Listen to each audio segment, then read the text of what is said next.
Hi అండి, అందరికీ నమస్తే. ఈ వీడియోలో బెండకాయ పులుసు మనకి చిక్కగా రావాలంటే ఏ విధంగా చేసుకోవాలో చూపిస్తానండి. మనం రొటీన్గా కాకుండా ఈ విధంగా చేస్తే టేస్ట్ ఉంటుందన్నమాట బెండకాయ పులుసు. దీనికి 1/2 కేజీ బెండకాయలు తీసుకున్నాను, ఫ్రెష్ బెండకాయలు. వీటిని ముక్కలుగా కట్ చేసి పెట్టుకోవాలి. పెద్ద సైజే కట్ చేసుకోండి, ఈ సైజు కట్ చేసుకోవాలి.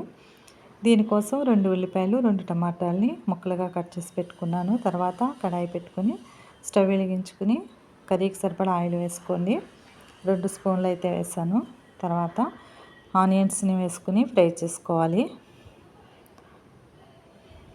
ఈ ఉల్లిపాయ ముక్కలు ఫ్రై అయిన తర్వాత మనం కట్ చేసి పెట్టుకున్న టమాటో ముక్కలు కూడా వేసుకుని సాఫ్ట్ అయ్యేంత వరకు ఫ్రై చేయాలి.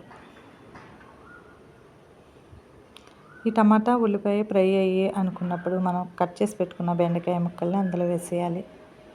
మొత్తం బెండకాయ ముక్కలన్నీ వేసిన తర్వాత మొత్తం అంతా ఒకసారి గరిటెతో బాగా కలుపుకోవాలి.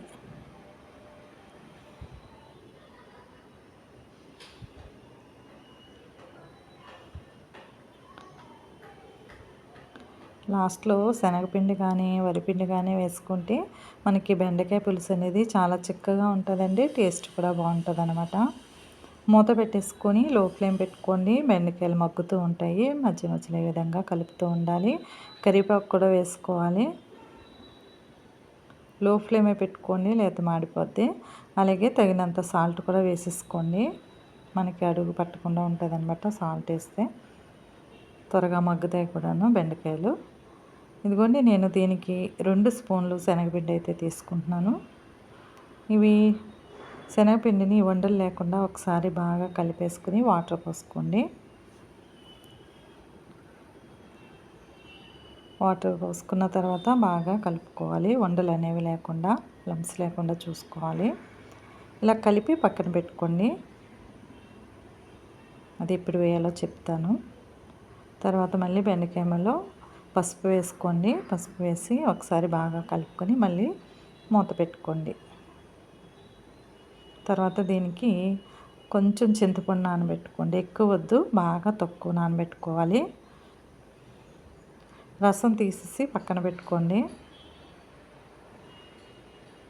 ఒకవేళ గట్టిగా పువ్వు చింతపండు అయితే ముందుగా నానబెట్టుకొని పెట్టుకోవాలి.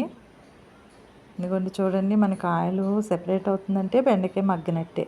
అలాంటప్పుడు 1 స్పూను కారం వేసుకోండి. మీకు స్పైసీకి తగ్గట్టుగా వేసుకోండి. ఒకసారి కూర అంతా కూడా బాగా కలుపుకోవాలి. మళ్ళీ మూత పెట్టండి. కారం మరి బెండకాయ ముక్క పట్టాలి కదా. ఇలా 5 నిమిషాలు మగ్గిన తర్వాత మళ్ళీ మూత తీసి ఒకసారి కలుపుకొని తర్వాత ఈ చింతపండు వాటర్ని చూడండి పలచగానే వేసుకోవాలన్నమాట. చింతపండు వాటర్ వేసుకోండి. తర్వాత నార్మల్ వాటర్ కూడా కొంచెం పోసుకొని ముక్క మునిగేలాగా ఒకసారి బాగా కలుపుకొని మూత పెట్టుకొని ఈ పులుసు మరగనివ్వాలి. ఇందులోకి సాల్ట్ అది సరిపోయిందో లేదో చూసుకోండి. సరిపోకపోతే ఇప్పుడు వేసుకోవచ్చు. చూడండి, దగ్గరికి అయిపోయింది కదా. మనకి ఈ పులుసు అనేది మరిగిపోయింది. ఇప్పుడు మనం కలిపి పెట్టుకున్నాం కదండి శనగపిండి వాటర్, దాన్ని ఇందులో వేసేసుకోవాలి. వేసేసుకొని ఒకసారి బాగా కలిపేసుకోండి. చిక్కగా అయిపోద్ది. టేస్ట్ కూడా చాలా చాలా బాగుందండి. ఫస్ట్ మా ఇంట్లో బెండకాయ పులుసు అంటే ఇష్టపడేవారు కాదు. ఈ పిండి వేసి చేసిన తర్వాత చాలా ఇష్టపడుతున్నారండి. ఎక్కువ ఇదే చేయమంటున్నారనమాట. అందువల్ల ఇది పోస్ట్ చేశాను. మీకు కూడా నచ్చితే తప్పకుండా లైక్ చేయండి. మీరు కూడా తప్పకుండా ట్రై చేయండి. నా వీడియోకి మాత్రం ఒక లైక్ మాత్రం ఇవ్వండి. ఓకే అండి, థ్యాంక్స్ ఫర్ వాచింగ్.